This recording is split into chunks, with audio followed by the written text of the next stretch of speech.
Let's go over Star Wars Episode 9, the final film of the Skywalker saga and the sequel trilogy alike. This is Mike Zero here.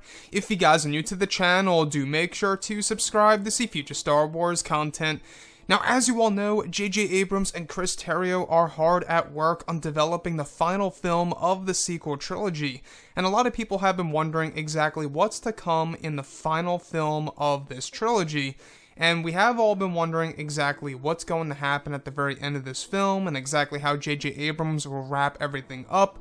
Now, these past couple of weeks or so, we've been learning a whole lot more about this movie when it comes to some of the set designs, the set pieces, the concept art and storyboard descriptions, etc., one of which has all to do with Luke Skywalker and his new generation of Jedi, suggesting that this is indeed a flashback scene to come in Episode 9, specifically a description of what appears to be a younger Luke in front of a training temple. Behind him are a total of 11 Jedi, ranging from male and female humans to new alien races and creatures. The other goes over Luke introducing Ben to the group. Luke's hands are on Ben's shoulders. So this is very interesting for sure, because a lot of people have been wondering more and more about Luke's new generation of Jedi and whether or not we, the audience, will ever meet them. Now, I know a lot of you guys have been talking about Luke's past and how I know a lot of you guys out there want to see more and more of this, and hopefully this does make it to the finalized version of the movie by director J.J. Abrams.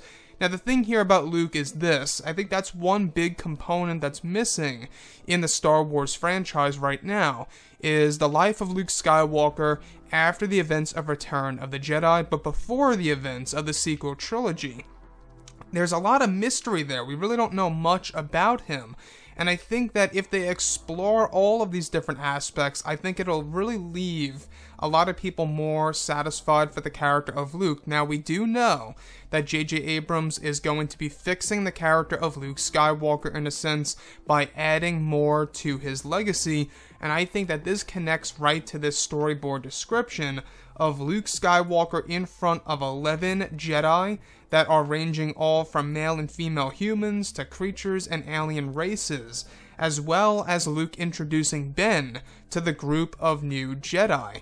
So this is the thing here, alright? A lot of people are wondering on whether or not the Knights of Ren were actually some of Luke's Jedi students. We do know that Luke Skywalker told Rey that Kylo Ren took a handful of his students and slaughtered the rest.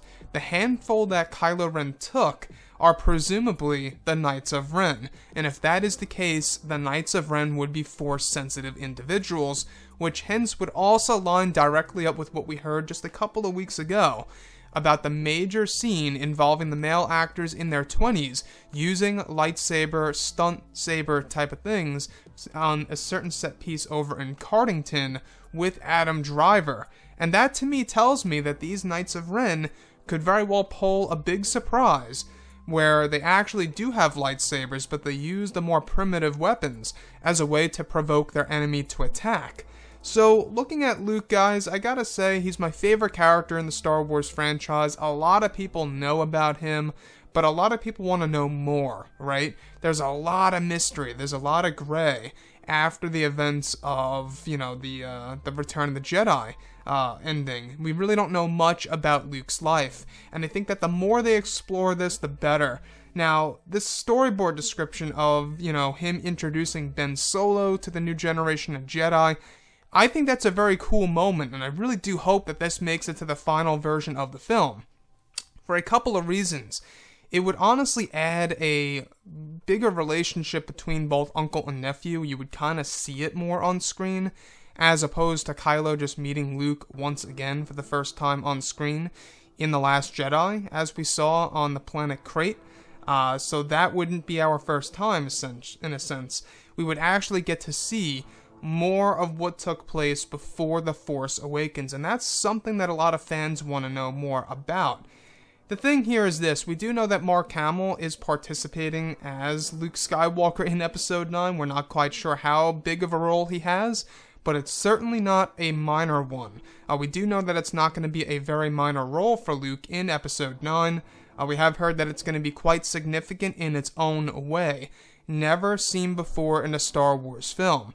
So could this mean it has something to do with the Force Ghost, or maybe flashbacks? I'm not quite sure what the significance really is for Luke's role. But anyways, guys, drop a comment below. Let me know what you think about all of this in the comments. And if you guys did enjoy the content for today, do make sure to drop a thumbs up on this video to support the channel. I thank you all so very much for the kind support, and I'll catch you guys next time.